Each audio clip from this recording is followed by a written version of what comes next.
Padre de Tiffany Shore, Anthony Allen Shore, ha estado en espera de su ejecución desde su condena en 2004. Esta es su historia. Esta es una carta que me escribió a la atención de una tía. No la recibí hasta varios años después de ser escrita. Dice: Tiffany, te amo y extraño. Te extraño tanto. Lamento lo que pasó. Sé que pedir perdón no arregla todo. Nada podrá solucionar lo que pasó. Nada. Tiffany, nunca quise lastimarte. Te amé tanto, haría lo que fuera por volver al principio y deshacer la pesadilla del pasado. Son solo palabras vacías, un montón de basura. Esperamos 10 años que recibiera su sentencia, la que se buscó y merece. Y aún no se fue. Claro que quiero estar ahí para verlo cuando sea ejecutado, si es que eso pasa. No es que quiera verlo morir. Solo quiero darle un cierre a todo. Quiero que pase. Quiero saber que no será más una amenaza para nadie. Que ya no podré herir a nadie. Que se fue para siempre. ¿Sientes que tu papá te amó? No. Siento que mi papá nunca me amó. Siento que él nunca fue capaz de amar a nadie. Nunca. ¿Tú lo amabas? Sí, en realidad lo amaba. Lo amaba. Y no creo que ese sentimiento desaparezca del todo. Sé que hizo cosas terribles.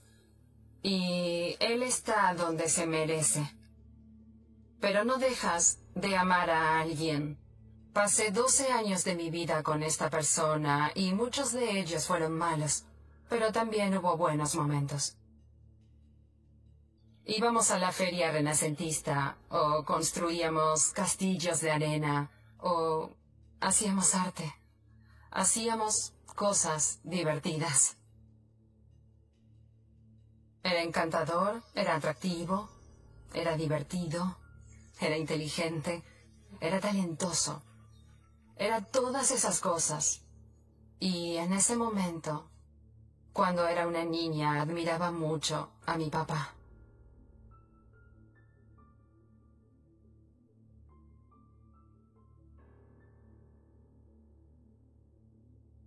Mis padres se habían divorciado. Y mi mamá quería mudarse con su novio nuevo. Así que fuimos a vivir con papá. Era muy divertido visitarlo los fines de semana. Si tienes la idea de que cuando visitas a alguien es muy divertido estar ahí. Bueno, vivir con una persona y visitarla son cosas muy distintas. Nunca nos alimentamos bien al crecer. Recuerdo que teníamos un frasco enorme de mantequilla de maní y todos hacíamos emparedados de mantequilla de maní y jalea. Pero este frasco estaba repleto de hormigas. Era lo que teníamos para comer, porque no nos compraba nada más. Podíamos comerlo o pasar hambre. Él siempre comía bistecs. Y en ese momento, el bistec es sabroso. Y huele fantástico cuando lo cocinas y queríamos comerlo, pero no nos daba. Nos daba una especie de tostada con mantequilla de maní que era espantosa. Y después, la sartén de hierro fundido en la que cocinaba quedaba con grasa y cosas horribles y teníamos que limpiarla. Era espantoso. Era una sensación horrible tener que limpiar donde había cocinado una comida que no habías comido. Su justificación era que él era el hombre de la casa y que ganaba plata, y si quería comer bistec, iba a comer su maldito bistec. Si quieres conseguir trabajo y comprar tu comida, hazlo, pero esta es la comida que te daré. Es lo que tendrás. Siempre nos compraba cosas lindas, cosas materiales. Las mejores consolas de juegos, los mejores televisores, bicicletas. Porque eso le demostraba a la gente que estaba dispuesto a gastar en nosotras y que era bueno con sus hijas y en realidad no nos daba lo que necesitábamos. Si teníamos cosas materiales suficientes, tal vez podría convencer a todos de que todo era normal.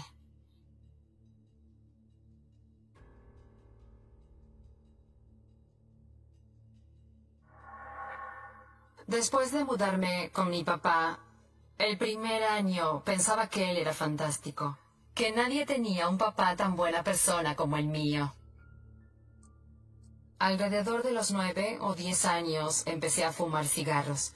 Recuerdo que pensaba que el hecho de que nos diera cigarros y alcohol hacía que fuera un papá divertido. Pero muchas de las cosas de nuestra vida estaban boceteadas y guionadas. Y sabíamos qué era lo que teníamos que decir y hacer, cómo teníamos que actuar, qué debíamos vestir y pensar y sentir. Y nuestra apariencia siempre tenía que ser impecable y perfecta. Si íbamos a algún lado como familia, nuestro cabello tenía que estar de una forma. El atuendo tenía que ser específico. Teníamos que hablar y actuar de una cierta forma. Todo era como un espectáculo. Pero si no salía como él lo había planeado, entonces se desataba el infierno y todos en casa sufrían. Una vez, era de mañana y yo estaba llegando tarde a la escuela. Y mi papá estaba tan enfadado porque estábamos ahí, sin importar la razón, estábamos intentando salir. Él nos gritaba y nos arrojaba cosas. No estaba dentro de lo que él esperaba y eso lo desubicó. Cualquier cosa fuera de lo normal lo enloquecía. Yo acepté las cosas como fueron. Sentí que de alguna manera lo merecía por llegar tarde. No tendría que haber hecho lo que había hecho y ese era el castigo. Eso pensaba.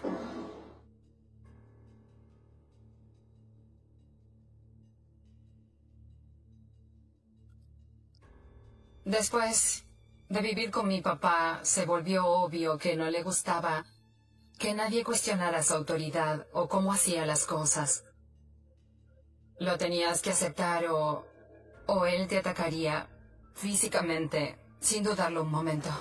Cuando era una niña, hacía cosas de niños. Era ruidosa, desafiante, gritaba en mi habitación y arrojaba cosas. Nos golpeaba muy fuerte y nos golpeaba en la cabeza. Nos jalaba el cabello y nos azotaba los pies y las piernas y lo que pudiera. Decía, deja de llorar, no se puede llorar en esta casa. Él odiaba el llanto, decía que no se podía llorar en su casa, lo cual es bastante difícil cuando te están golpeando. Cuanto más llorábamos, más se enfadaba. Cuando era niña no podía evitarlo. También recuerdo no poder moverme y no poder respirar. Él tomaba una almohada y me asfixiaba. Recuerdo bien sus gritos y la sensación de la almohada en mi cara y no poder respirar y la culpa que sentía por no poder parar de llorar como él realmente quería. No podía hacer lo que él quería que hiciera para hacerlo feliz. Mi hermana y yo nos volvimos muy buenas con esconder nuestros sentimientos y hasta el día de hoy ya no lloro más y no me superan los sentimientos intensos porque así me programé. Me lo inculcaron a golpes, literalmente. No tenía que mostrar sentimientos o tristeza, así que aprendes a poner una cara que no muestre nada.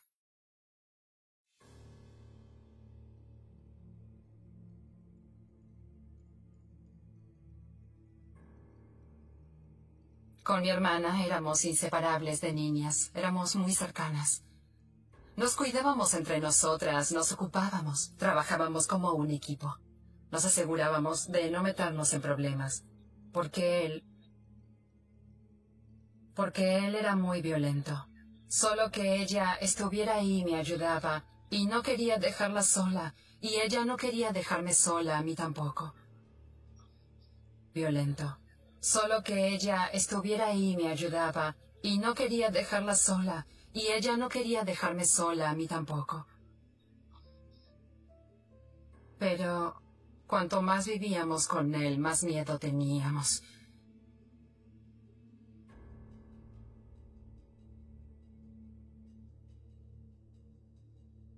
Mi papá trabajaba para Southwestern Bell como reparador.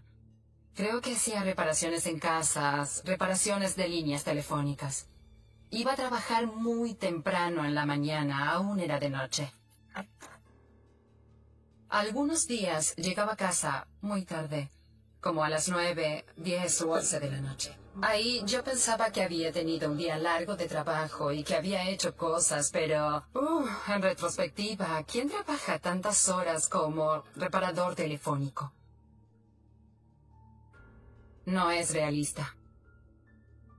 Cuando nos dejaba solas en la casa, nos encerraba para que no pudiéramos irnos. Clavaba las ventanas, trababa todas las puertas y ponía cerrojos del lado de afuera. No había forma de escaparse, no había ninguna otra salida. Estábamos encerradas por completo. Su excusa era que el mundo estaba lleno de gente mala que quería dañarte y que no podías confiar en nadie. No estábamos expuestas a nada diferente. Si eso es todo lo que te muestran, no tienes motivo para cuestionarlo. Así que lo acepté. Estaba bien. Nos advertía sobre toda la gente mala en el mundo, pero él era la persona horrible en el mundo y no debería haber confiado en él. Eso es algo muy difícil de superar.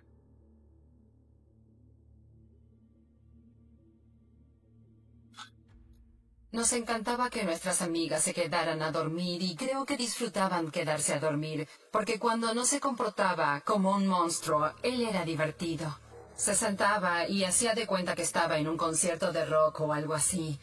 Poníamos música, era como un video musical. Le gustaba mucho cuando nos disfrazábamos.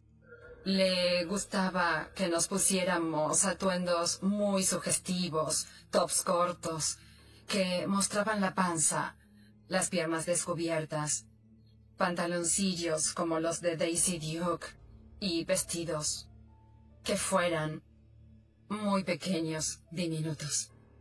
En ese momento era muy divertido, pero en retrospectiva nos disfrazaba, parecíamos unas pequeñas c***as. Saltábamos de un lado para el otro. Nos comportábamos como si fuéramos estrellas de rock. Y mi papá siempre estaba en algún lado mirándonos.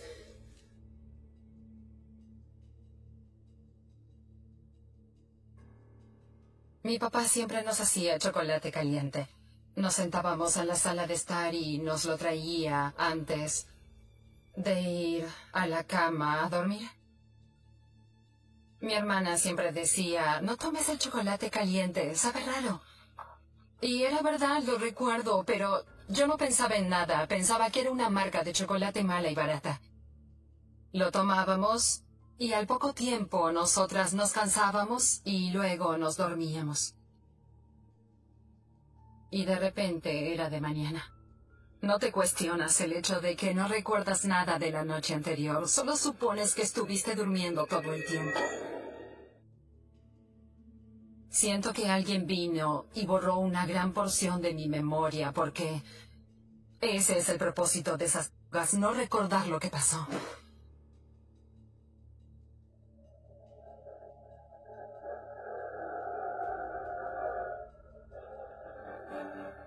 Fue horrible. Es algo que no quieres recordar. Hay un motivo por el cual tu cuerpo trata de olvidarlo completamente.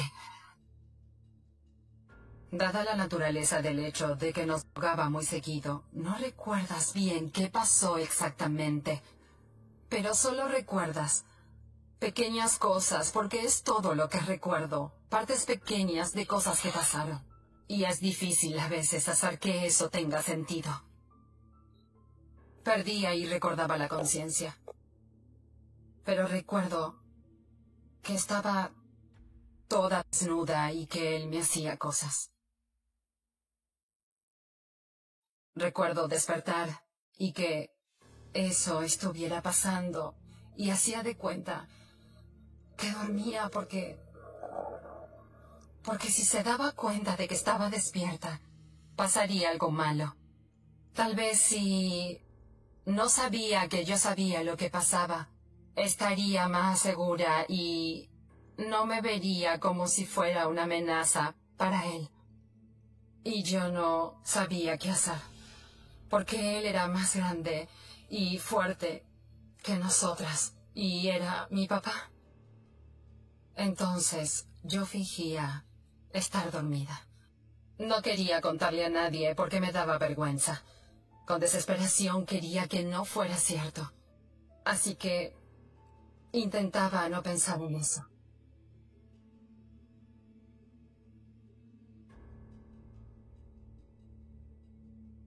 Pensaba que si yo me llevaba la peor parte, ella estaría bien. Mi papá me trataba como si fuera la más linda, la más inteligente, la mejor, y trataba a mi hermana como si fuera una ciudadana de segunda clase. Yo no quería que le pasara eso. Sentía que no tenía que pasar por eso.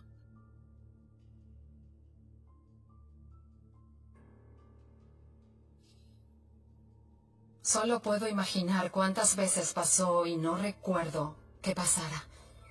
Pensé que tal vez me lo merecía. Siempre me sentí culpable. Cada vez que mi papá me acusaba, me sentía culpable, porque tal vez yo me lo merecía. Lo único que quería era ser esa niña ideal que él me había ordenado que fuera. Y cuando no cumplía con eso, me sentía culpable, sentía que merecía ser castigada.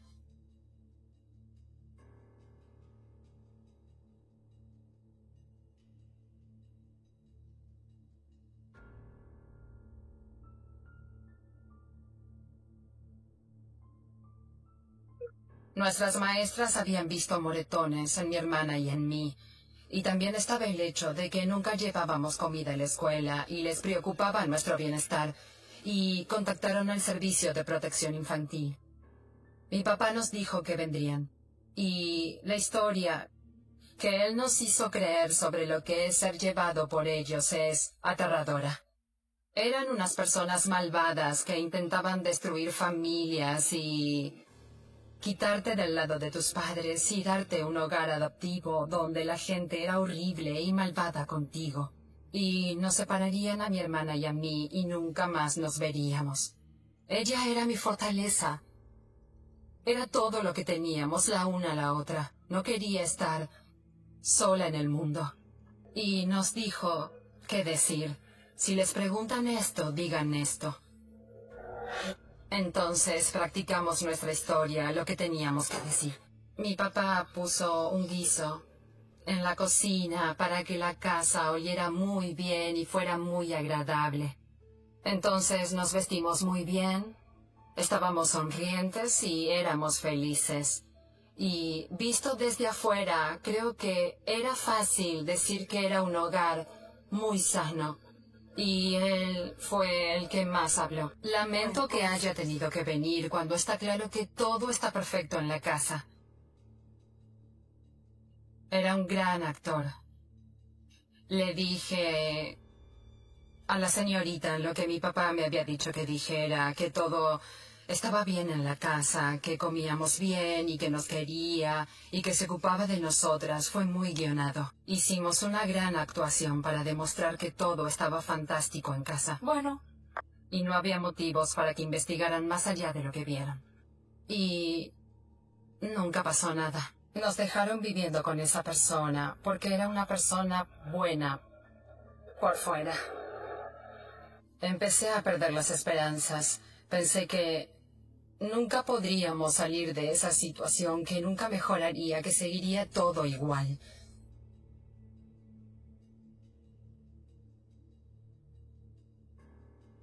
Creo que fue en la época en la que me volví suicida.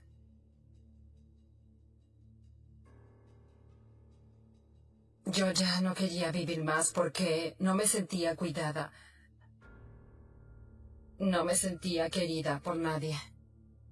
Me encerré muchas veces en el baño con cuchillos porque no tenía el valor para cortarme. Así que estaba en casa y nuestro papá nos había dejado solas y había visto en la televisión como algunas estrellas de rock habían muerto de sobredosis. Entonces busqué pastillas. y me las tomé.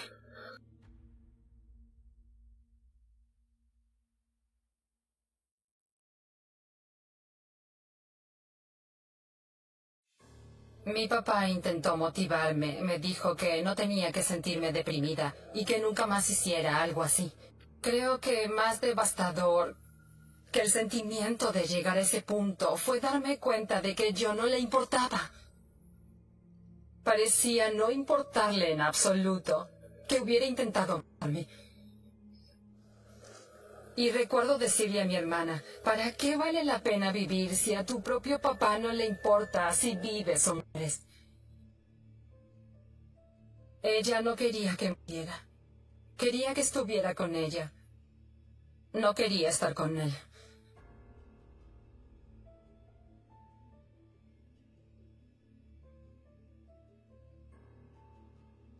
Mi papá llamó a mi abuela ese verano y le preguntó si mi hermana y yo podíamos visitar. Quería casarse con la mujer que se convirtió en nuestra madrastra y no quería que nosotras estuviéramos ahí para que él pudiera tener una etapa de luna de miel sin nosotras en el medio. Y mi abuela le dijo, este no es un buen momento. Y eso lo enfadó. Esas cosas lo enfadaban. Él esperaba que dijera que sí, y dijo, este no es un buen momento. Entonces, él se enojó y dijo, bueno, si no te las quedas ahora, nunca más las verás. Al poco tiempo de eso, fuimos a ver a la abuela. Nos fuimos a California con una maleta muy particular. Tenía un par de cambios de ropa, solo eso. Pensábamos que regresaríamos en un mes. Y no volvimos.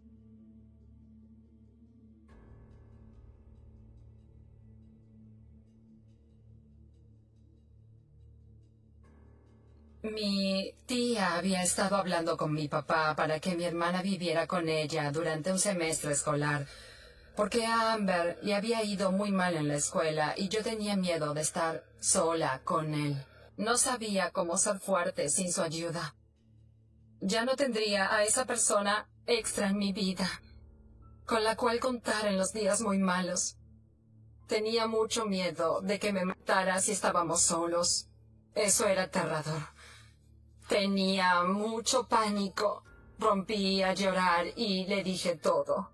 Por favor, no lo hagas. No me hagas quedarme sola con él. Nos lastima y abusa de mí. No quiero estar sola con él. Está bien cuando mi hermana está conmigo. Nos apoyamos. No la alejes de mí. No quiero estar sola con él.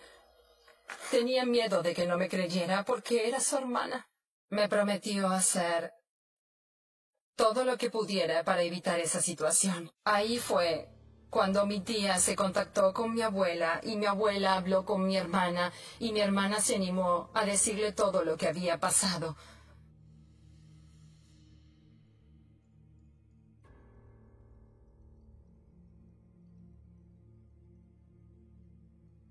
Recuerdo estar sola con mi hermana y ella lloraba y decía, no sabía que también te pasaba a ti. Ninguna sabía que la otra había sido abusada por él. Se sentía tan culpable. No paraba de decir, pensé que era solo a mí. Pensé que era solo a mí, que no te lo haría a ti. Ese día fue un día terrible para mí. Me enteré de que la persona que más me importaba en la vida y a la cual intentaba mantener a salvo, ya no estaba a salvo. Sin importar los esfuerzos que hubiese hecho para mantenerla segura, fue devastador. El sistema legal se encargó de todo. Mi abuela habló con el Servicio de Protección Infantil y con la policía, hizo una denuncia. Los policías hablaron con mi hermana y conmigo. Fue difícil hablar de eso, pero al mismo tiempo los policías que nos entrevistaron eran muy buenos en su trabajo. No nos sentimos incómodas de ninguna forma. Mi abuela enseguida nos consiguió asistencia psicológica e íbamos a terapia 2 veces por semana. Pasé por 5 terapeutas antes de encontrar al correcto y pude abrirme y con el tiempo aprendes a aceptar que esas cosas malas que te pasaron no tienen que definirte como persona, que puedes hacer que salga algo positivo de cualquier situación mala. Su respuesta a los alegatos fue que yo era una promiscua de mierda y que me había acostado con muchos en la escuela y que mi hermana era una lesbiana que tenía relaciones sexuales con una niña que vivía cerca de la casa. El periodo de tiempo al cual se refería en el que yo en teoría era una promiscua de mierda tenía 11 años. Y mi hermana tenía 12. Intentaba desacreditar lo que decíamos de él.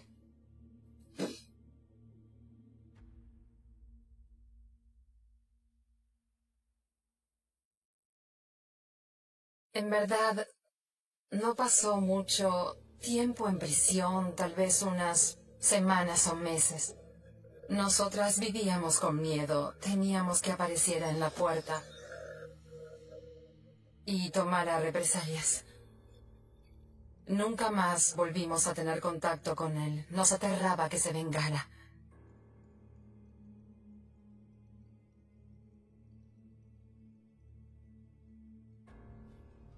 Mi hermana y yo no seguimos siendo cercanas.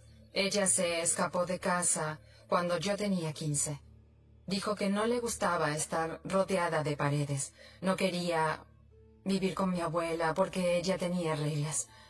Mi hermana no quería reglas. No quería una estructura. Cada tanto me enteraba algo de ella, alguna que otra cosa, y me preocupaba por ella.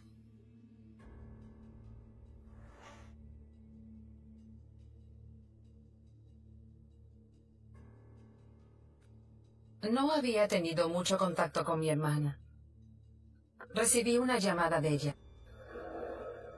Y fue muy raro que me llamara, porque nunca me llamaba para nada, así que atendí el teléfono y ella me lo dijo sin siquiera endulzarlo, solo dijo, oye, ¿viste las noticias? O algo así, y dije no. Y ella dijo, bueno, papá es un asesino en serie. Lo dijo justo así, papá es un asesino. Y yo dije, bien, ¿qué quieres decir, papá es un asesino en serie? Ella dijo, salió en la televisión, fue arrestado por sospecha de asesinato de todas esas mujeres en Houston. Terminé la llamada y en efecto... El hombre acusado del crimen es Anthony Allen Shore, de 41 años. Resultó todo verdad. Dicen que Shore confesó los 4 asesinatos. No mostró arrepentimiento. Todas las víctimas fueron estranguladas. Shore ahora está acusado de 4 crímenes sexuales de hace 17 años. Los asesinatos fueron en un periodo de 9 años y las autoridades temen que haya asesinado a otras. Era muy surrealista. Era como tener una experiencia extracorporal. Desearía compartirles lo que nos dijo, pero es atroz. No se arrepiente, es un hombre malvado. Oyes las palabras y ves lo que está pasando, pero te sientes tan desconectada de eso porque no es consistente con la realidad. Yo solo me sabía. Estas son todas las mujeres que asesinó y niñas. La edad varía entre los 9 y los 21 años. Mira esas caras. Y es devastador. Es muy triste porque eran muy jóvenes, nunca tuvieron la oportunidad de ser adultas.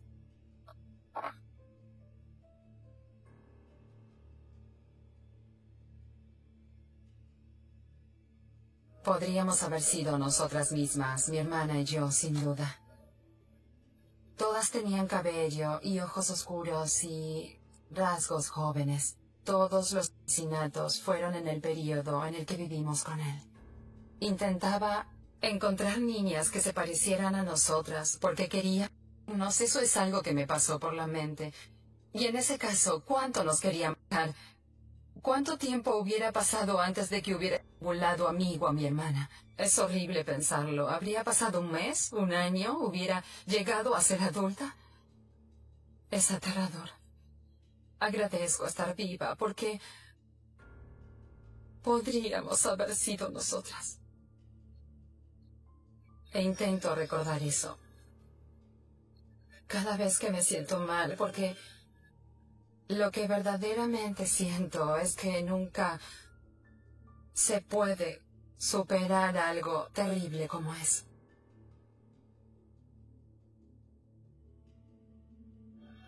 Después de enterarme, me volvieron un montón de recuerdos, cosas que parecían sin importancia, se volvieron relevantes. Cuando vivíamos en Houston teníamos una camioneta. La camioneta no tenía asientos atrás. Él tenía una camioneta estereotípica de asesino en serie y yo andaba en ella. Mi papá recogía gente.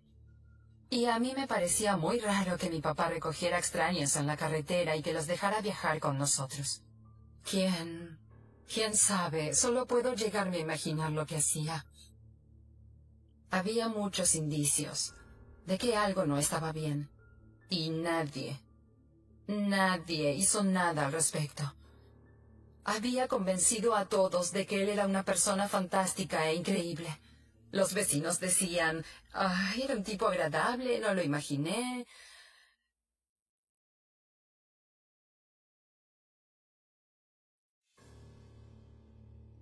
Cuando dijeron que iba a recibir la pena de muerte, fue casi un alivio, porque al fin pensé que se iba a ir. Ya sabes, podría darle un cierre.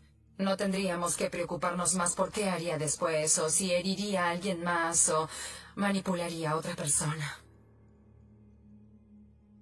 Tan solo se iría. Y es frustrante. Hace 10 años que cuento los días. Espero darle un cierre a esto. Y no me olvido de que tengo buenos recuerdos con mi papá y que no siempre fue una persona horrible, pero hizo cosas horribles e imperdonables. Pidió pena de muerte, merece la pena de muerte. Ahora solo hay que esperar. Cuando al fin se haya ido, creo que podré volver a respirar. Pero hace años que no sé nada de mi hermana. No sé si está viva, no sé si está muerta, no sé si está en prisión o si puso su vida en orden. No lo sé qué pasó. No quería que la encontráramos. Así que la perdimos. Todo comenzó un martes. Uno de esos martes donde el cielo no decide si quiere llover o despejar. Donde el viento sopla como si estuviera buscando a alguien. Y donde el silencio, en un pueblo tan pequeño como Richfield, puede ser más ruidoso que un grito. La niña se llamaba Emily. Tenía 7 años. Y esa mañana salió de su casa con un vestido blanco con flores azules. El mismo que había pedido con insistencia semanas antes. Su madre, Claire, recordaría para siempre el brillo de sus ojos al girar sobre sí misma frente al espejo, mostrando cómo las flores parecían moverse como si estuvieran vivas. «Mami, parezco un campo feliz», le dijo. Y Claire rió, porque no imaginaba que esa sería la última vez que vería reír a su hija. Al menos, durante 18 años. Emily tomó su mochila, se colgó del brazo de su madre, y caminaron juntas hasta la parada del autobús escolar. Nunca llegó. Ni el autobús, ni Emily. Aquel martes se volvió el día más largo en la historia de Richfield. A las 9:15, Claire ya había llamado a la escuela. Nadie había visto a Emily llegar. A las 9:47, la policía local activó una búsqueda informal, creyendo que quizás la niña se había distraído, perdido, que estaría en alguna tienda, en casa de algún amigo. A las 12:22, el pánico era oficial. Y a las 17:06, el vestido blanco con flores azules apareció doblado con precisión quirúrgica sobre una roca, a más de 4 kilómetros de donde Emily fue vista por última vez. Pero algo estaba mal. El vestido no tenía ni una arruga. No tenía tierra, ni sangre, ni rastro de que una niña lo hubiera usado para correr, esconderse o defenderse. Era como si alguien lo hubiera lavado, planchado, perfumado, y dejado allí como una ofrenda, como un mensaje. Durante las primeras 72 horas, Richfield se convirtió en un pueblo sin sueño. Voluntarios con linternas, drones, perros rastreadores, helicópteros y silencio. Un silencio que se colaba entre las ventanas por la noche. Un silencio que hacía llorar a los niños. Un silencio que parecía decir, ella no está aquí. Claire dejó de comer.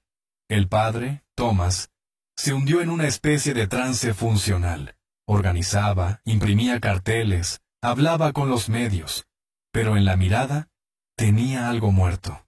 La policía interrogó a más de 200 personas. El conductor del autobús escolar había sido despedido 2 semanas antes. Un vecino había sido denunciado por mirar a niños en el parque. Una maestra suplente había desaparecido misteriosamente el mismo día. Pero apareció al día siguiente, sin relación alguna con el caso. A las 3 semanas, las cámaras de seguridad de una gasolinera a 15 millas mostraron lo que parecía ser una niña caminando de la mano con un hombre. La imagen era borrosa. El vestido, blanco, las flores, no se distinguían. El FBI entró en escena. Pero no había huellas, no había testigos. Y lo más desconcertante, no había cuerpo, ni señales de violencia, ni una sola gota de sangre. Emily no había gritado, al menos no donde pudiera ser escuchada. La teoría del secuestro fue la más sólida. Pero nunca llegó la llamada. No hubo rescate, no hubo demandas. Solo silencio. Y un vestido doblado con amor enfermizo. Durante los siguientes años, Richfield mantuvo una vigilia permanente. Cada aniversario del martes, la comunidad se vestía de blanco. Claire dejaba flores azules en la roca donde apareció el vestido. Y el viento seguía soplando como si siguiera buscando a alguien. Pero la vida, incluso con el dolor, avanza. Claire y Thomas se separaron. Él se mudó a otro estado. Ella se quedó, sola, en la misma casa. El cuarto de Emily intacto. Las muñecas en la misma posición. El espejo con el vapor de aquel último aliento infantil. Cada noche, Claire dormía en el suelo junto a la cama de su hija. Y cada noche, soñaba con el vestido. Pero no lo veía en la roca. Lo veía en un maniquí. Lo veía en un sótano. Lo veía en manos que lo acariciaban como si fuera un tesoro. Y detrás del vestido, una niña que ya no parecía una niña. Pasaron 18 años. Y en una mañana cualquiera, donde el viento volvía a soplar con ese rumor de presagio, Claire escuchó un golpe en la puerta. 3 golpes, lentos, precisos. Cuando abrió, vio a una joven, la piel pálida, el cabello enmarañado, los ojos grandes, y un vestido blanco, con flores azules. Claire no gritó, ni lloró, ni cayó al suelo. Solo sintió cómo el mundo se detenía. Y cómo su corazón, que llevaba 18 años congelado, comenzaba a latir con una fuerza violenta. ¿Emily?, susurró. La joven parpadeó. Y dijo algo que hizo que el tiempo se partiera en 2. ¿Dónde está mi mochila? Claire se desplomó. No de miedo, ni de alivio, sino de algo más profundo. Una mezcla imposible de emociones que solo una madre puede sentir cuando ve a su hija. Exactamente como la dejó. Porque Emily no parecía tener 25 años, parecía tener 7, exactamente 7. El rostro, los dientes, la voz, todo era igual. Y eso fue lo más aterrador de todo.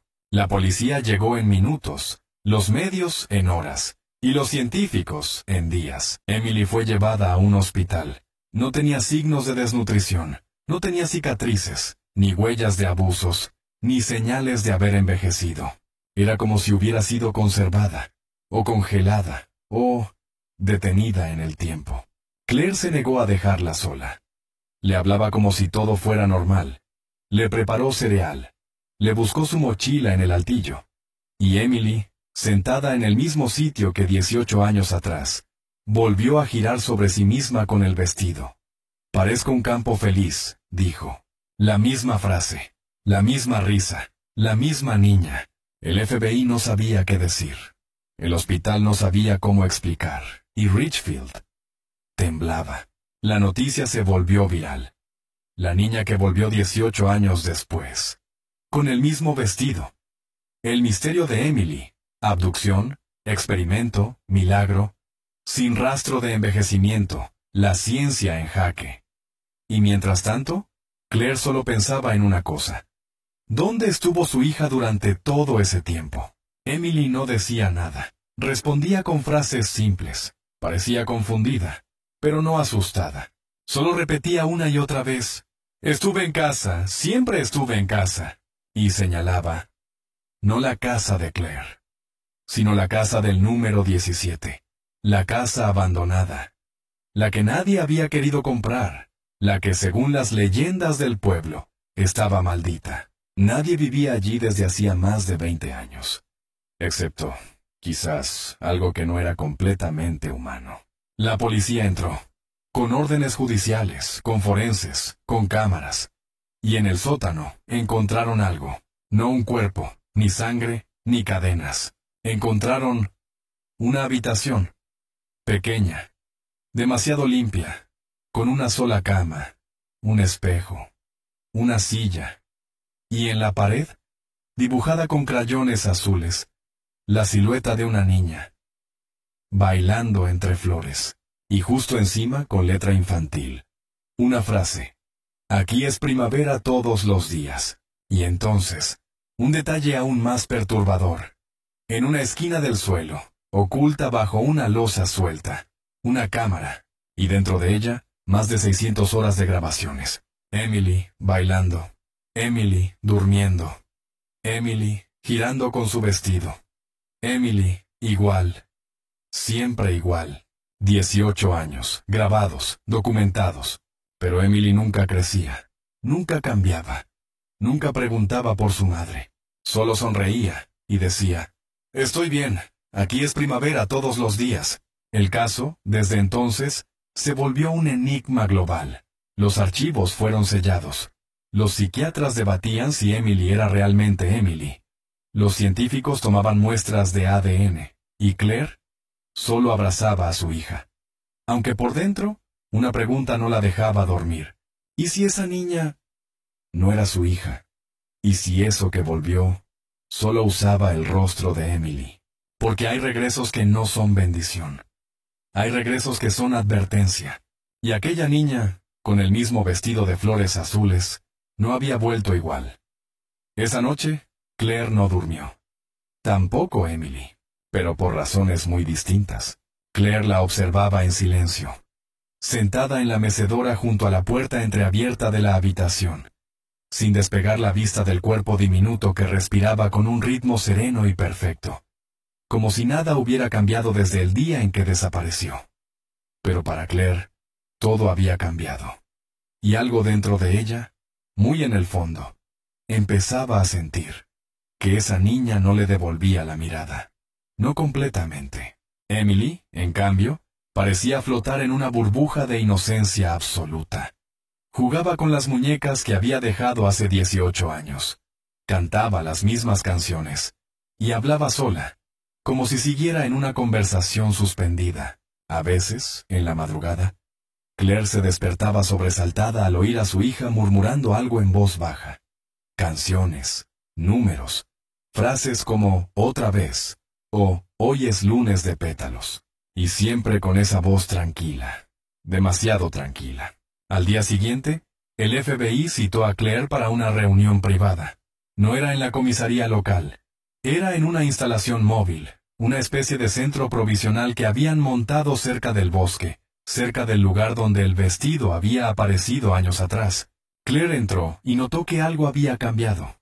El aire era más denso. Los agentes ya no hablaban con cortesía rutinaria. Había tensión y miedo. Uno de ellos, el agente Monroe, colocó frente a ella una fotografía. Era Emily. Pero no la Emily que había visto anoche. Era una Emily distinta, los ojos, la mirada, fría, ajena. ¿Qué es esto?, preguntó Claire. Monroe bajó la voz. Esto fue grabado hace 5 años, por una cámara de caza, en Montana. Claire frunció el ceño. ¿Cómo puede ser eso? Si mi hija acaba de aparecer. El agente no respondió de inmediato, solo encendió una pantalla y reprodujo un video. Se veía a una niña, exactamente igual a Emily. Mismo rostro, mismo vestido, mismo andar, caminando entre árboles, sola, en medio de la nieve. Claire tapó la boca. No puede ser. Hay más, dijo Monroe. Esta niña ha sido vista en distintos estados durante los últimos 15 años. En Dakota del Norte, en Colorado, incluso en México. Pero, ¿cómo?, susurró Claire. ¿Qué están diciendo? ¿Que hay más Emilys? Monroe la miró con una expresión que no era de certeza, sino de angustia. No lo sabemos, pero lo que sí sabemos es esto. Y colocó un archivo más sobre la mesa. El ADN de la niña que vive en su casa. Coincide. Es Emily. 100%, pero... ¿Pero qué? No tiene edad celular, es decir, sus tejidos no muestran signos de envejecimiento. Ninguno. Biológicamente, tiene 7 años. No es que parezca tener 7. Tiene 7. Claire sintió que la habitación giraba, que el suelo crujía bajo sus pies. ¿Qué están insinuando? ¿Que no es humana? No podemos afirmar nada. Solo necesitamos entender.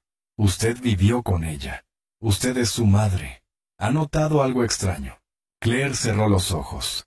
Los murmuros, las canciones, el espejo empañado sin razón, el gato que ya no entraba en la casa, la forma en que los relojes parecían retrasarse cuando Emily estaba cerca. Y una noche en que encontró el vestido doblado, en el lugar exacto donde apareció 18 años atrás, a pesar de que su hija lo tenía puesto cuando se acostó a dormir. Claire no lo dijo, solo se levantó y se fue, porque había cosas que el corazón de una madre no estaba lista para pronunciar, ni siquiera para pensar. En los días siguientes, Emily fue visitada por médicos, psicólogos, periodistas, incluso sacerdotes. Todos salían con la misma expresión, como si hubieran estado frente a algo que no sabían cómo nombrar. Uno de los psicólogos, una mujer joven llamada Lydia, se quedó más tiempo que los demás. Conectó con Emily, le hablaba con suavidad, sin imponer preguntas. Y un día, Emily le dijo algo. ¿Sabes lo que me dijeron que no debía hacer? ¿Qué cosa, Emily? No debía abrir la puerta. ¿Qué puerta? Emily miró al techo y señaló con un dedo. La de arriba. Pero no había nada arriba, solo el techo del cuarto. O al menos, eso creían. Lydia, intrigada, revisó la casa junto con Claire. Y en una revisión detallada del altillo, encontraron una trampilla vieja, cubierta con capas de pintura y yeso. La abrieron, y allí descubrieron una habitación secreta, pequeña, oscura, con dibujos en las paredes hechos con lo que parecía cera, círculos, ojos, figuras de relojes derretidos, y en el centro, un pequeño mueble de madera, con un solo objeto encima, un segundo vestido, igual al de Emily, blanco, con flores azules, limpio, perfume de lavanda. Claire cayó de rodillas, y dijo sin entender por qué. Esto no es de este mundo. Emily subió poco después. Al ver la habitación, no se alteró. Sonrió. Ya no está enojado, susurró. ¿Quién, Emily? El que me cuidaba. Claire sintió un escalofrío que le recorrió la columna como un cuchillo invisible. Pero no preguntó más. Esa noche, Emily no durmió. Se quedó sentada frente al espejo, mirándose, horas enteras. Claire la observaba desde el marco de la puerta. Y en un momento, su hija levantó la vista, y dijo algo que le heló el alma. No soy la única. Claire entró con rapidez. ¿Qué dijiste? Que no soy la única. Hay más. ¿Más niñas? Emily asintió lentamente. Y no todas volvieron. Claire tembló. ¿Dónde están? Emily no respondió. Solo colocó un dedo en los labios. Y dijo, Shh. Si hablas demasiado, te vuelve a elegir. Claire no entendía, y tampoco sabía si quería entender. Al día siguiente, una mujer llegó a la casa. Era alta, delgada, con el cabello trenzado en espiral. Se presentó como parte de una organización llamada Phoenix 17, un grupo que investigaba casos de personas que aparecían, después de estar perdidas, por más de una década. Personas que no envejecían, que no recordaban el tiempo, que no eran las mismas. La mujer pidió hablar con Emily. Claire, en principio, se negó, pero Emily dijo que sí. Quiero ver si ella también soñaba con campos felices. Y entonces, durante la entrevista, Emily comenzó a hablar de cosas que nunca se habían dicho en público. Cosas que la mujer de Phoenix 17 había registrado en otros niños recuperados alrededor del mundo. Todos jugaban con flores. Todos escuchaban una música que venía de ningún lugar. Todos veían relojes sin manecillas. Todos sabían que, si hablaban demasiado, algo se apagaba en ellos. Cuando la entrevista terminó, la mujer estaba pálida. Claire la interceptó antes de que se fuera. ¿Qué es todo esto? La mujer solo dijo una palabra. Interferencia. ¿Interferencia de qué? De tiempo, de espacio, de identidad. Está diciendo que mi hija fue... ¿Qué? ¿Secuestrada por quién? ¿Por qué? La mujer no contestó. Pero antes de subir al auto, dejó caer una hoja. En ella había una lista, nombres, fechas, países, y un patrón inquietante. Todos habían desaparecido un martes. Todos llevaban ropa blanca. Y todos habían vuelto, sin haber envejecido un solo día. Claire ya no sabía qué creer. Ya no confiaba en los científicos, ni en la policía, ni siquiera en sus propios recuerdos. Solo sabía que esa niña, que dormía en su casa con un vestido de flores, no respiraba igual cuando creía que nadie la miraba. Que su reflejo en el espejo a veces tardaba medio segundo más en moverse. Que los gatos del vecindario evitaban su sombra. Y que cada noche, justo a las 3:17 a.m., Emily se levantaba, salía al patio, y hablaba con alguien que no estaba allí. Claire la observó una noche. La vio girarse lentamente hacia el árbol del fondo. Y escuchó como su hija murmuraba. ¿Quieres que vuelva? Yo ya cumplí. Ella no sospecha. Aún no. Claire retrocedió. Pisó una rama. Emily se volteó. Y la miró. No como una niña, no como su hija, sino como algo que estaba esperando. Algo que sabía, algo que no era nuevo. Y entonces sonrió. La misma sonrisa que tenía a los 7 años. Exactamente la misma. Y Claire comprendió, al fin, lo que más le aterraba desde el principio. Que Emily no solo no había envejecido, sino que quizás nunca había vuelto. La noche siguiente, Claire no durmió. Había dejado de intentar. Dormir significaba soltar la vigilancia, entregarse a una calma que ya no era posible. Porque ahora, lo que caminaba por su casa tenía la forma de su hija. Pero no era su hija, o no del todo. El reloj digital de la cocina marcaba 3:17 a.m. Otra vez. Siempre a esa hora. Claire se escondió detrás de la cortina del ventanal. Observó a Emily salir en puntas de pie, como una bailarina en pausa. Cruzó el jardín descalza, con el vestido blanco flotando sobre la hierba húmeda. Se detuvo frente al árbol del fondo. El mismo árbol donde Claire y Thomas habían grabado el nombre de Emily con un corazón en la corteza cuando nació. Y habló, no en voz alta. No como una niña que juega. Habló como quien informa. Como quien reporta. Ya lo sabe. Pronto querrá pruebas. Estoy lista. Claire sintió el nudo en la garganta subir como fuego. Un calor en la nuca. Y el impulso natural de una madre que, aun ante el horror, no puede evitar preocuparse. Abrió la puerta del patio y caminó hacia su hija. Emily se giró antes de que ella pudiera hablar. ¿Mamá? ¿Por qué estás despierta? Claire tragó saliva. Te vi salir. Estás descalza. Hace frío. Emily la miró. Esa mirada perfecta, pero vacía. Como si algo más estuviera usando su cara. No tengo frío. Aquí nunca hace frío. ¿Aquí? ¿Dónde? Emily miró al cielo y susurró. ¿Dónde me cuidaban? Nunca hacía frío, y la luz era siempre dorada. Pero no era sol. Claire respiró hondo. Emily, necesito que me digas la verdad.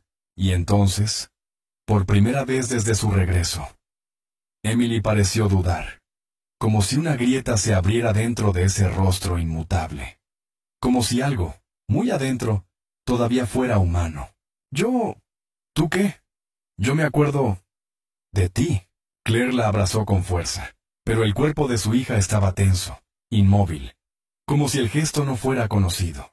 Y entonces, una frase, dicha con la voz de una niña y el eco de una advertencia. No debo sentir, me lo dijeron. Claire retrocedió. ¿Quién te dijo eso? Emily no respondió. Pero su expresión cambió. La mandíbula se tensó. Los ojos se volvieron más oscuros. Y caminó de vuelta a la casa, sin decir una palabra más. Claire la siguió, y esa noche puso llave a su puerta. Por primera vez. No para proteger a Emily, sino para protegerse de Emily. A la mañana siguiente, el agente Monroe volvió. Pero no venía solo. Traía consigo a una mujer de bata gris. Se presentó como la doctora Evelyn Kaufman, especialista en regresos atemporales. Claire arqueó las cejas. ¿Regresos qué? La doctora no pestañeó. Tenía una voz suave, pero afilada como bisturí. Casos de personas que aparecen después de haber estado fuera del tiempo, no muertos, no exactamente vivos, no iguales. Claire se rió, cansada, trémula. ¿Y qué es lo que cree que está en mi casa? Kaufman la miró sin parpadear. Algo que fue humano, y que ya no sabe si todavía lo es. La doctora pidió hablar con Emily. En privado. Claire se negó. Pero Emily aceptó. Quiero saber si ella también sueña con la música dorada. Las dos estuvieron encerradas más de una hora. Y cuando salieron, Kaufman tenía las manos temblando. No dijo nada. No entregó ningún informe. Solo se quitó la bata. Y antes de irse, murmuró. Eso no es una niña, o ya no. Claire volvió a revisar el cuarto secreto del ático. Buscaba algo, cualquier cosa que no hubiera visto antes. Y lo encontró. Debajo de una tabla suelta del suelo, había un cuaderno, cubierto con una tela que olía a lavanda y madera vieja. Lo abrió. No eran dibujos infantiles. Eran anotaciones, fechas, frases, símbolos, diagramas que parecían intentos de comprender algo que se repetía, una y otra vez. Y al final, una lista, con nombres, todos femeninos, todas niñas. Y al lado de cada nombre, una palabra. Vuelta o no vuelta. Emily era la única con una palabra distinta. Puente. Claire sintió un escalofrío. Una palabra tan corta podía tener tanto peso. Un puente conecta. Un puente une dos orillas. Un puente permite pasar. Y entonces lo entendió. Emily no volvió sola. Emily fue enviada. Esa tarde, el gato de la vecina apareció muerto en la entrada. No había sangre. No había marcas. Solo los ojos abiertos. Y una expresión de absoluto terror. Claire no supo si fue un mensaje, una advertencia o un accidente. Pero esa noche, cuando se acercó al armario para buscar una manta, encontró algo escondido entre los abrigos. Una figura, una pequeña figura de arcilla, una muñeca, con un vestido blanco y flores azules. Pero sin rostro, y con alfileres clavados en las palmas. Claire gritó. La tiró al suelo, pero al recogerla, los alfileres habían desaparecido, y el vestido ahora era negro. Los días siguientes fueron confusos. El pueblo empezaba a volverse extraño. Las luces parpadeaban más de lo normal. Los relojes se detenían a las 3:17. Los niños lloraban sin razón. Y nadie quería pasar cerca de la casa de Claire. Emily, en cambio, parecía feliz, como si el mundo estuviera preparándose para ella. Un día, Claire entró en la habitación y encontró a su hija escribiendo en la pared con lápiz labial. ¿Qué haces? Emily se giró. Estoy dejando mi recuerdo, por si tengo que irme. Claire se le acercó. ¿Vas a irte? Todos se van, al final.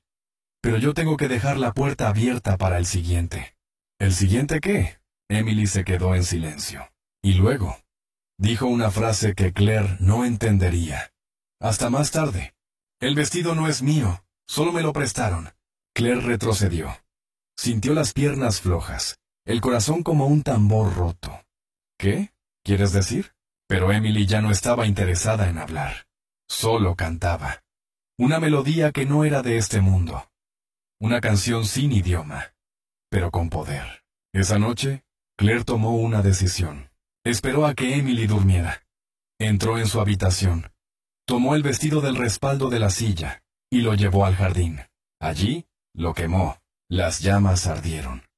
Pero no como debería arder una tela. El fuego no era rojo, era azul. Y no hacía calor. Hacía frío. Claire retrocedió. El vestido parecía retorcerse como si tuviera vida, como si gritara, como si supiera. Y cuando todo terminó, no quedaron cenizas, solo un pequeño reloj, sin manecillas. Claire lo recogió.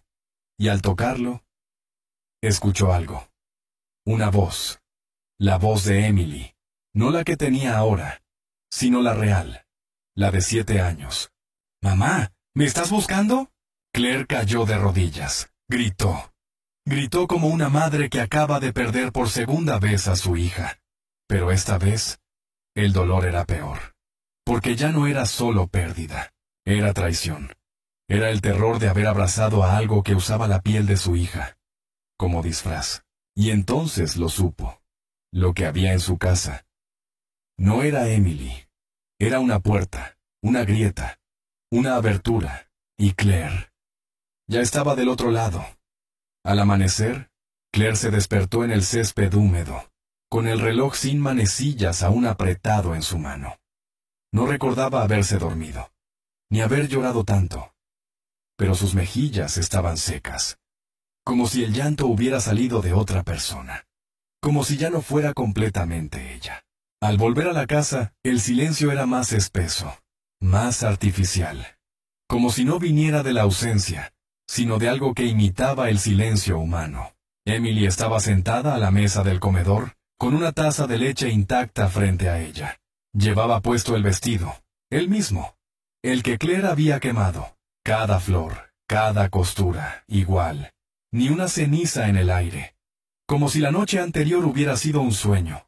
O una advertencia. «Buenos días, mamá», dijo la niña sin levantar la mirada. Claire no respondió.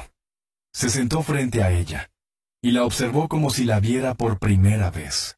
Los ojos, los labios, la forma en que pestañeaba, siempre al mismo ritmo. Todo. Demasiado exacto.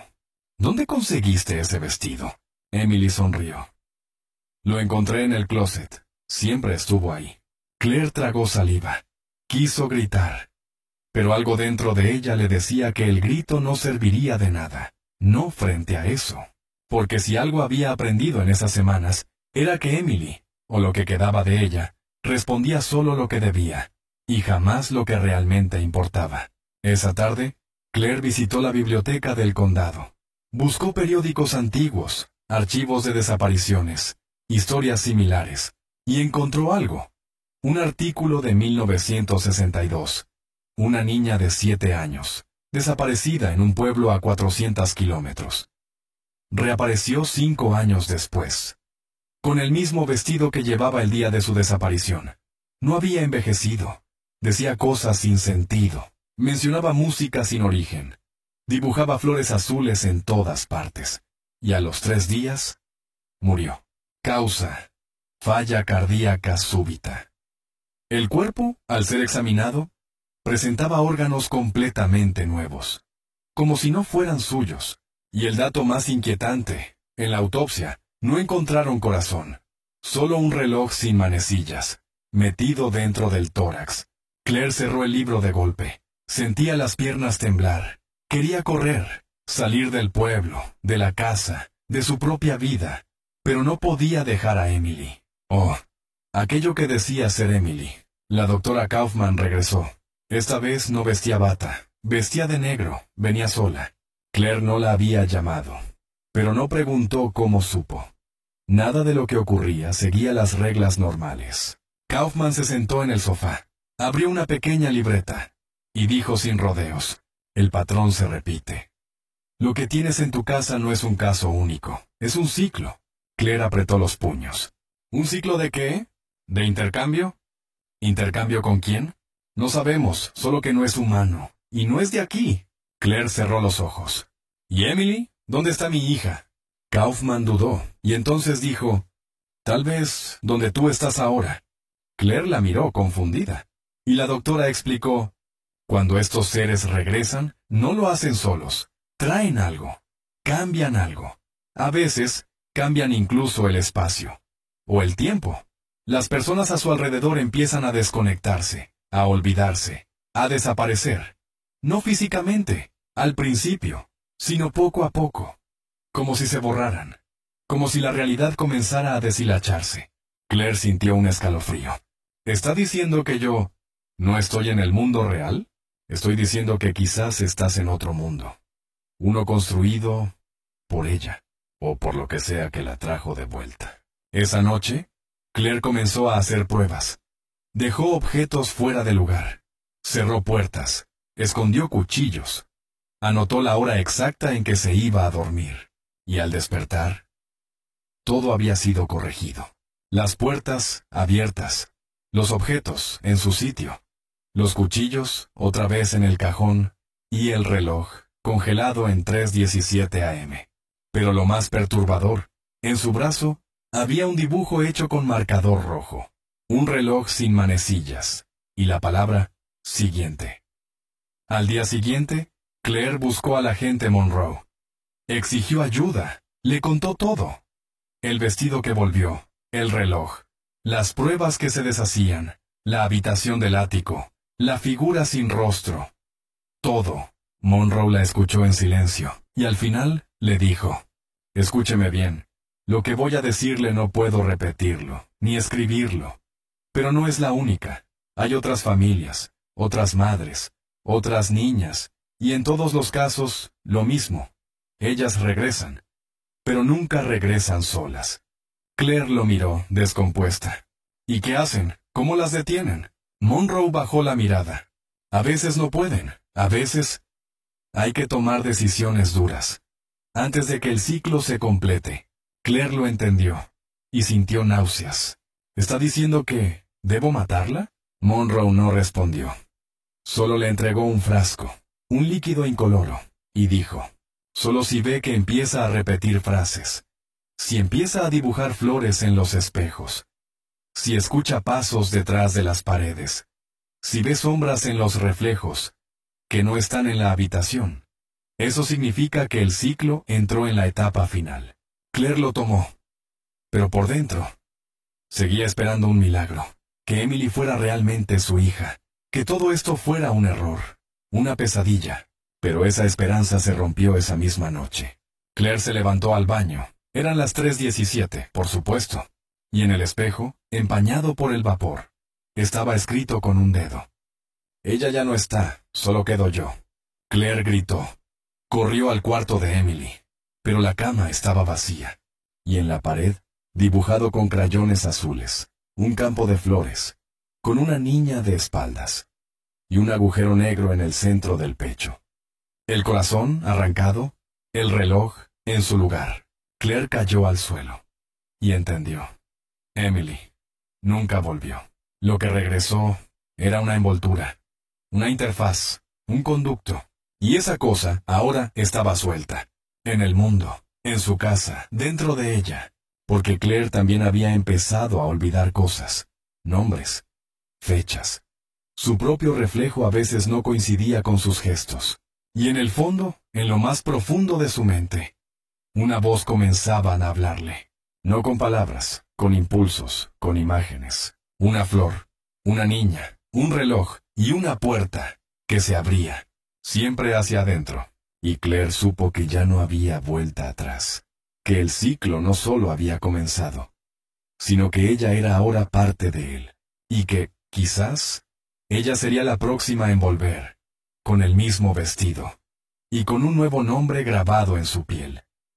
La lluvia comenzó sin previo aviso, como si el cielo también se quebrara. No goteaba, golpeaba. como dedos impacientes llamando a una puerta que no debía abrirse. Claire miraba por la ventana de la cocina. El mundo más allá del vidrio parecía estar en pausa. Los árboles no se movían.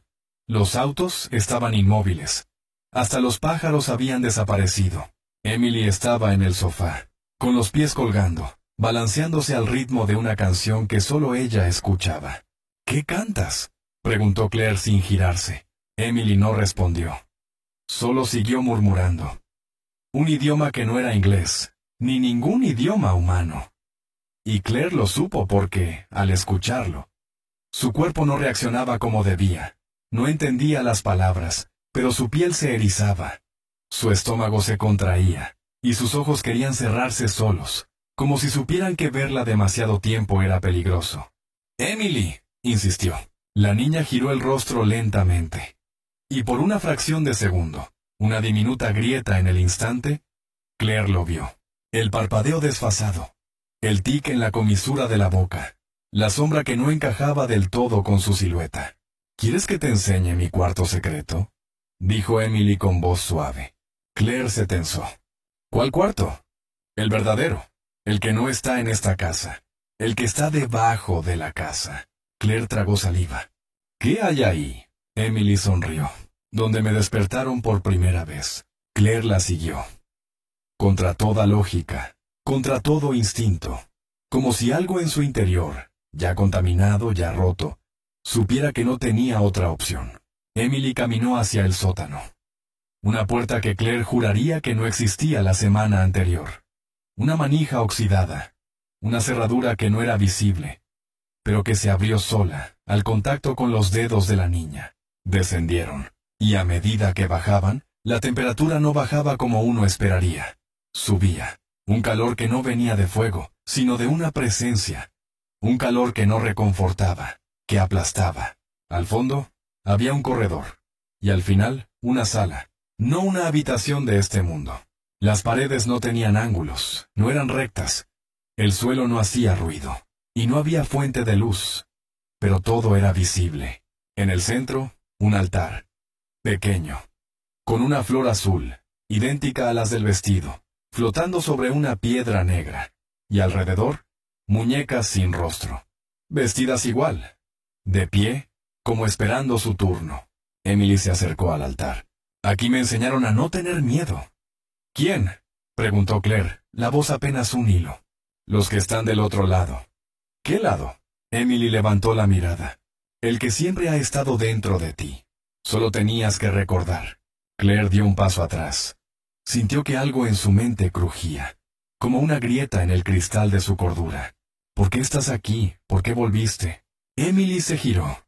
Sus ojos ya no eran de niña. Ya no eran siquiera ojos. Eran algo que parecía mirar desde otra parte. Desde otro plano. «Yo no volví, tú viniste». Claire palideció.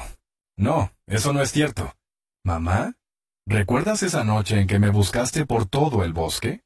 ¿Recuerdas lo que viste y decidiste olvidar?». Claire tembló. Un recuerdo oculto comenzó a sacudirse dentro de ella. Algo que había enterrado, bloqueado. Pero ahora ya no podía contenerlo. La noche en que desapareció Emily, Claire había oído un sonido, un canto.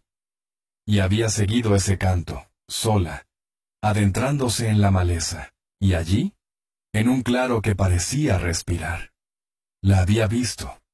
Pero no solo a ella. Había visto a otra Claire, una figura de espaldas, con su misma forma, su misma voz, tomando a Emily de la mano. Y esa otra Claire le había dicho: «No te preocupes, yo la cuidaré, tú solo regresa a casa y olvida». Y Claire olvidó. Porque eso se lo ordenaron. Porque lo que sea que la miró, no admitía negación. Pero ahora, ese recuerdo regresaba. Y con él, la verdad. Claire también había cruzado. Claire también era una vuelta. Emily se acercó. «Tú abriste la primera puerta. Tú dijiste que sí. Yo solo hice lo que me enseñaron. Y ahora, mamá, es tu turno de cuidar». «¿Cuidar qué?». Emily extendió la mano hacia el altar. La flor azul se abrió, y dentro de ella, un ojo. Un ojo palpitante, humano, familiar. Claire cayó de rodillas. ¿Qué es eso? Es tuyo. Es la parte que te quitaron para que no recordaras. Ahora vuelve a ti. El ojo comenzó a brillar. La habitación se volvió líquida. La gravedad cambió. Claire gritó. Y en medio de ese torbellino imposible, una voz, la suya, resonó desde todas partes. Emily, perdóname. Cuando Claire despertó, estaba en su cama. La luz entraba por la ventana. El mundo parecía normal, pero algo era diferente, muy diferente. La casa estaba vacía. No había muebles, no había cuadros, no había rastro de nadie. Salió al jardín. El césped estaba seco, el árbol muerto, y la calle desierta. No había viento, ni autos, ni pájaros, ni sonidos. Solo un eco lejano, un eco que venía de adentro. Volvió a la casa. Y en el espejo del baño había una frase escrita con lápiz labial. Gracias por cuidarla, tu turno ha terminado. Y en la cocina, sobre la mesa, un vestido. Blanco, con flores azules, doblado con precisión quirúrgica. Y Claire, ahora, entendió el ciclo completo. Entendió que ella había sido la primera puente. Que su hija original quizás nunca había existido. O que fue la ofrenda para algo mucho más antiguo, mucho más hambriento. Y entendió por qué todas volvían con el mismo vestido. Porque no era ropa, era la llave, era la señal. Y ahora había una nueva niña que esperaba. Y Claire, que ya no era completamente humana, ya no completamente madre, sabía que debía buscarla. Porque el ciclo no terminaba. Solo se repetía, una y otra vez, con cada madre, con cada hija, con cada martes, y con cada vestido, que florecía sobre los huesos de lo que una vez fue amor. En otro pueblo, a muchos kilómetros de Richfield, el cielo tenía el mismo gris inmóvil de aquel martes. Era una mañana cualquiera, de esas en que la vida parece empezar sin sobresaltos. Pero esa calma, como siempre, era mentira. Porque justo en la frontera entre el sueño y la vigilia, algo se abría. No con ruido, no con violencia, con un susurro. En el porche de una casa modesta, una madre sirvió café mientras su hija de 8 años jugaba con tizas de colores en la acera. «Cuidado con el vestido, Emma», dijo la madre sin volverse. La niña asintió. Sonrió. Pero sus ojos estaban vacíos. Fijaban un punto más allá del juego, más allá del presente. Y sus manos, aunque pequeñas, dibujaban en el cemento una flor azul, exactamente igual a las del vestido. En Richfield, Claire ya no tenía nombre, ya no tenía una identidad civil. Había desaparecido, como desaparecen las sombras cuando se apagan las lámparas. Pero no estaba muerta, solo había cambiado de plano.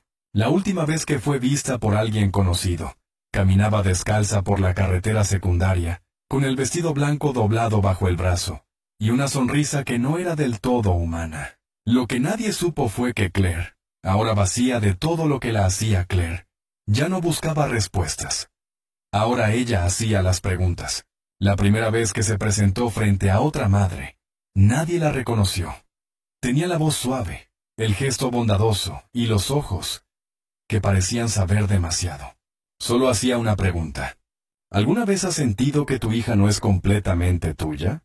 La mayoría respondía con un gesto nervioso, un no sé, una sonrisa cortés. Pero solo una vez contestó, sí.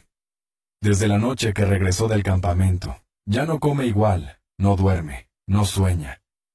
Dice que recuerda cosas que nunca ocurrieron. Y dibuja flores, flores azules.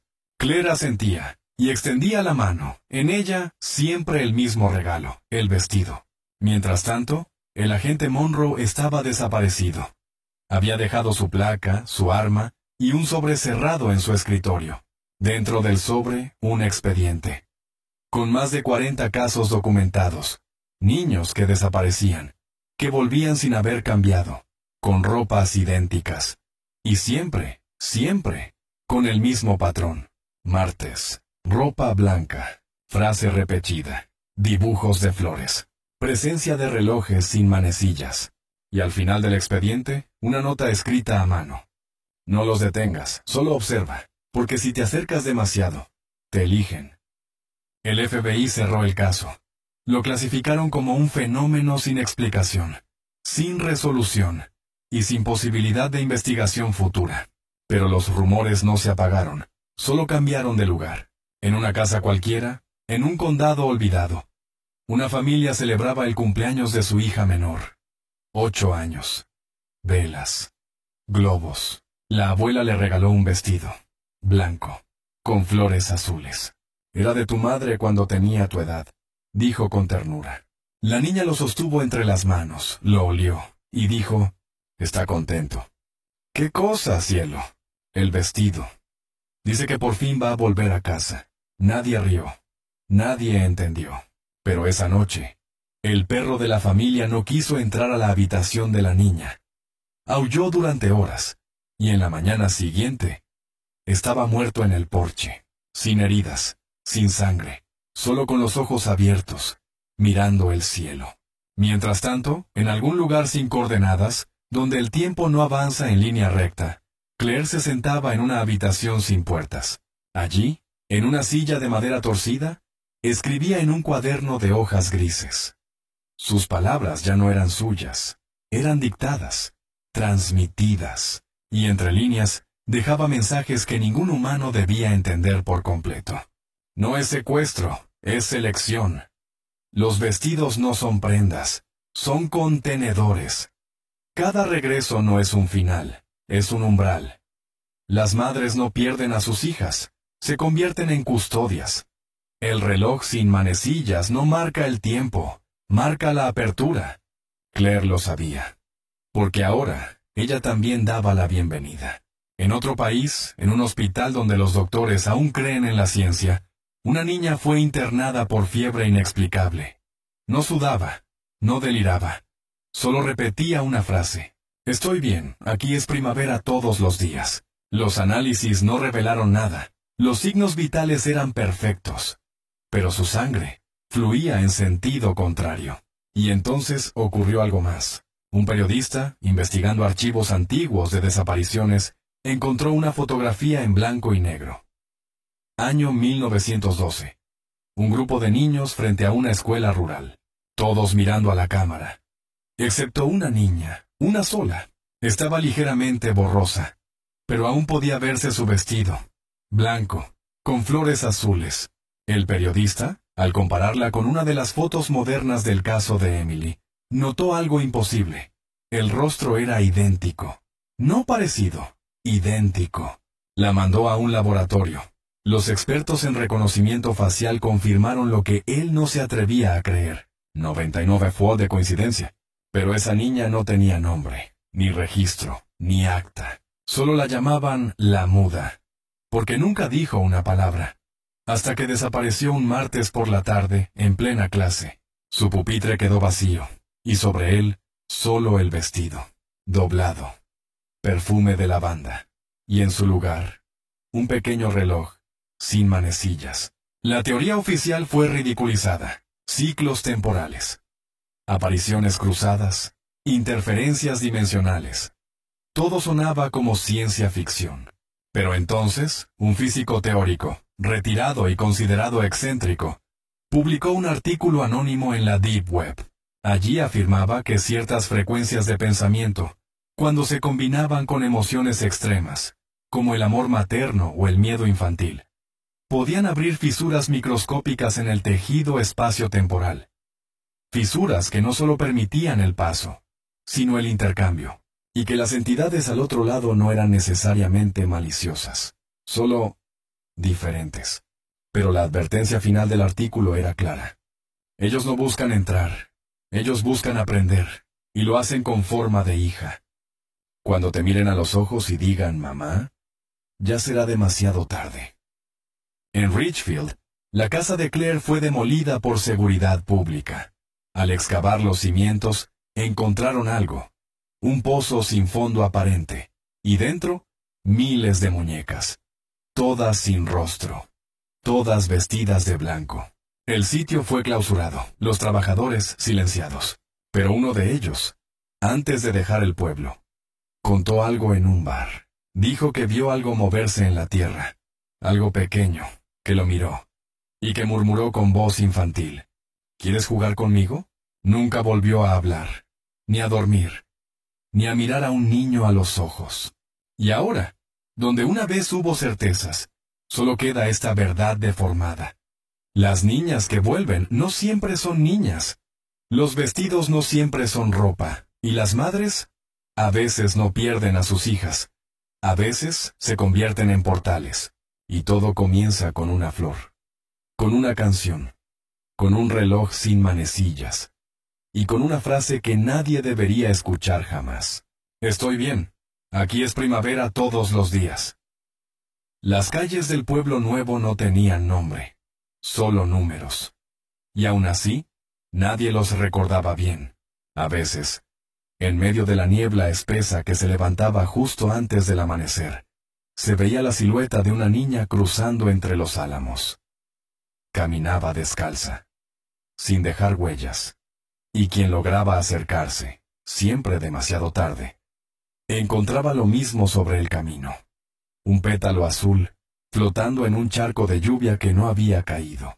En una de esas casas, donde el tiempo parecía haberse detenido en 1994, una madre encendía una vela cada noche junto a la cama vacía de su hija desaparecida. Nunca encontró el cuerpo. Nunca hubo despedida, solo el vestido, doblado con ternura sobre el alféizar. Desde entonces, cada vez que parpadea, jura ver a su hija al otro lado del cristal, con el vestido blanco, y con una sonrisa que ya no reconoce. El caso de Emily fue archivado con una etiqueta roja: anomalía tipo 3, no replicable. Pero eso fue antes de que los nombres comenzaran a repetirse, antes de que niñas en distintos países pronunciaran frases idénticas. Aunque jamás se hubieran conocido, un patrón emergía, y con él, un terror que la ciencia no podía etiquetar. En Japón, una niña que jamás había salido del orfanato dibujó un mapa exacto de una casa de campo en Vermont. En Brasil, un niño autista escribió en inglés antiguo una oración que había aparecido, siglos atrás, en el diario de una madre inglesa cuyo hijo fue tomado por la niebla. En Sudáfrica, una cámara de vigilancia captó a una figura infantil caminando sola bajo la lluvia, y el análisis de imagen mostró que no tenía sombra. Lo que antes era un caso aislado, ya era una red, una frecuencia, un llamado, y en el centro de todo, el vestido. Claire, o lo que alguna vez fue Claire, seguía escribiendo, ya no en cuadernos. Ahora en las paredes de los sótanos, en la parte trasera de las señales de tránsito abandonadas, en los márgenes de libros viejos que nadie revisaba. Cada frase, un código. Cada dibujo, un mapa. Cada símbolo, una advertencia. O una invitación. Nadie sabía dónde estaba físicamente. Pero en cada nuevo caso, en cada aparición, en cada flor azul que brotaba donde no debía, ella estaba presente. No como testigo, sino como orquestadora. Y en su escritura, cada vez más parecida a una liturgia, había una constante. El ciclo no termina cuando la niña regresa. El ciclo empieza cuando la madre la llama. Un profesor universitario de simbología comparada en Lisboa encontró un texto olvidado del siglo XVII. En él se hablaba de las hijas de los campos dormidos, niñas que desaparecían durante las cosechas y volvían en el solsticio con la misma edad, pero con los ojos de quienes ya habían visto la muerte desde adentro. Las aldeas que las recibían solían prosperar, pero luego, inevitablemente, se apagaban. Las personas dejaban de recordar cumpleaños, nombres, hasta su propio idioma.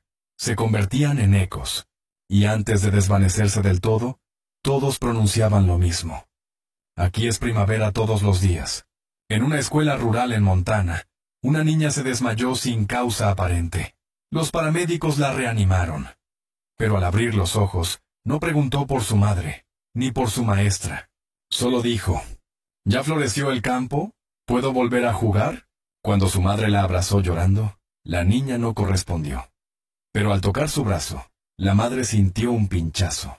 Miró su piel, y había una marca, un reloj sin manecillas, dibujado con tinta negra, delgado, preciso y palpitando. En otro pueblo, otro martes, otra niña, pero esta vez fue distinto, porque esta vez alguien interrumpió el ciclo. Una mujer que no tenía hija, que nunca había sido madre, pero que recordó haber visto la flor azul en sueños, recordó el eco de una canción sin letra, recordó el rostro de una niña sin edad, y su propio reflejo sonriéndole desde otro lugar. Ella no tenía nombre en los registros, pero los pocos que cruzaron con ella la llamaban la que cerró la puerta. Dicen que apareció en una estación de tren abandonada, con una caja de madera y una advertencia: nadie debe abrirla, nadie debe llevarla a casa, nadie debe vestirla. La caja tenía un vestido blanco, con flores azules. La mujer lo enterró a medianoche, en un cruce de caminos, con sal, fuego y silencio. Y durante 5 años no desapareció ninguna niña, ninguna flor brotó, ningún reloj se detuvo. Pero entonces, una niña en Ucrania despertó llorando. Había soñado con una voz que le decía: te está esperando, en la raíz, debajo de donde creció el vestido. Y al día siguiente, la tierra del cruce amaneció removida. La caja ya no estaba. Solo quedaba una muñeca, con la cara de Claire y los ojos de Emily. El ciclo no terminó. Solo aprendió a mutar, a disfrazarse mejor. Ahora ya no buscan niñas, buscan emociones, vínculos, promesas hechas desde el dolor, porque lo entendieron. El amor más fuerte no es el que grita, es el que suplica en silencio, y en ese silencio se cuelan, como una melodía que nadie recuerda aprender, pero todos saben tararear. Emily sigue viva, eso dicen, pero no envejece, no cambia, solo aparece donde hay una ausencia, donde alguien la llama sin decir su nombre, donde alguien escribe cartas que nadie lee, o pone un plato extra en la mesa. Y entonces, en algún lugar de la casa, aparece un vestido, doblado, con perfume de lavanda, y con una flor azul pegada al borde. Hay madres que aún esperan, que no duermen, que miran la puerta cada noche, convencidas de que su hija volverá con el mismo vestido. Y a veces, sí vuelve, pero no para quedarse, sino para mirar, para elegir, para abrir una nueva puerta, porque el ciclo nunca fue sobre regresar, sino sobre dejar abierta una grieta en el mundo, por donde entra el silencio, por donde florecen las flores que nadie plantó, por donde, una noche cualquiera, sin razón aparente, una niña vuelve, con los mismos ojos, el mismo vestido, y un corazón que ya no late, solo marca la hora exacta, en que alguien decidió amar demasiado. 3:17 AM martes, siempre un martes, y lo único que deja es esa frase, la misma, la eterna, la que nadie olvida, aunque nunca la haya escuchado. Estoy bien, aquí es primavera todos los días.